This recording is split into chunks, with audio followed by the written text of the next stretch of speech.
Sahabat yang beriman, inilah rukun jual beli yang ketiga, yaitu lafadz ijab dan kabul. Ijab adalah perkataan penjual, umpamanya saya jual barang ini sekian. Kabul adalah ucapan si pembeli, saya terima atau saya beli dengan harga sekian. Keterangannya yaitu ayat yang mengatakan bahwa jual beli itu suka sama suka, dan juga sabda Rasulullah Shallallahu Alaihi Wasallam di bawah ini, innamal bai'u angtarodin, sesungguhnya jual beli itu hanya sah jika suka sama suka, riwayat Ibnu Hibban. Sedangkan suka sama suka itu tidak dapat diketahui dengan jelas kecuali dengan perkataan, karena perasaan suka itu bergantung pada hati masing-masing.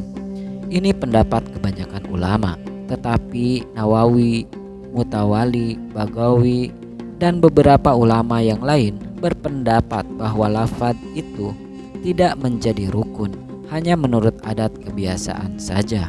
Apabila menurut adat telah berlaku bahwa hal yang seperti itu sudah dipandang sebagai jual beli, itu saja sudah cukup, karena tidak ada suatu dalil yang jelas untuk mewajibkan lafadz.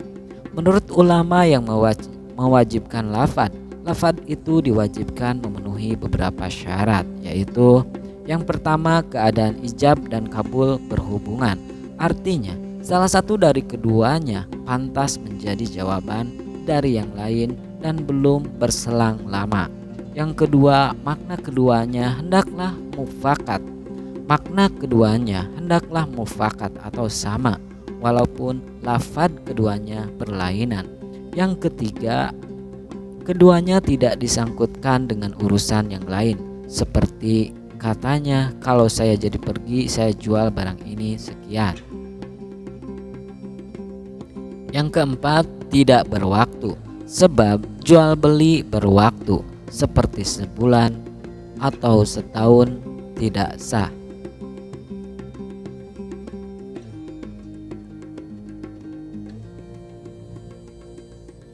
Apabila rukun atau syaratnya kurang, jual beli dianggap tidak sah.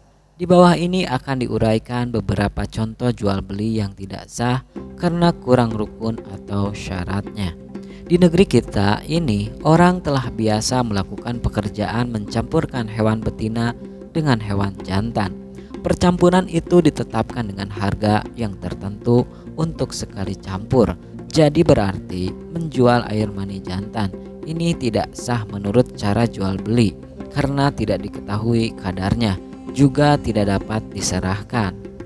Dari Jabir, sesungguhnya Nabi Shallallahu Alaihi Wasallam telah melarang menjual pejantan, riwayat Muslim dan Nasa'i. Akan tetapi, dengan jalan dipersewakan dalam masa yang tertentu, menurut mazhab Syafi'i dan Hambali tidak ada halangan.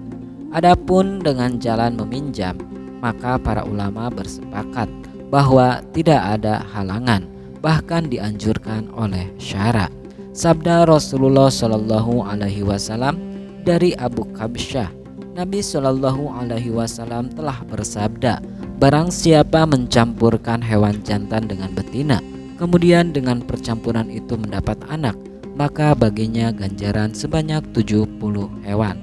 Riwayat Ibnu Hibban, dan ia mensahihkannya. Yang kedua, menjual suatu barang yang baru dibelinya sebelum diterima, karena miliknya belum sempurna.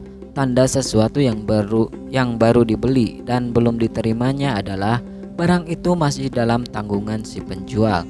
Berarti kalau barang itu hilang, si penjual harus mengganti. Sabda Rasulullah Shallallahu Alaihi Wasallam, janganlah engkau menjual sesuatu yang kau beli sebelum kau terima. Riwayat Ahmad dan Baihaqi. Yang ketiga, menjual buah-buahan sebelum nyata pantas dimakan atau dipetik, karena buah-buahan yang masih kecil sering rusak atau busuk sebelum matang. Hal ini mungkin akan merugikan si pembeli, dan si penjual pun mengambil harganya dengan tidak ada keuntungannya. Dari Ibnu Umar, Nabi Shallallahu Alaihi Wasallam telah melarang menjual buah-buahan sebelum buahnya tampak masak atau pantas diambil. Sepakat ahli hadis.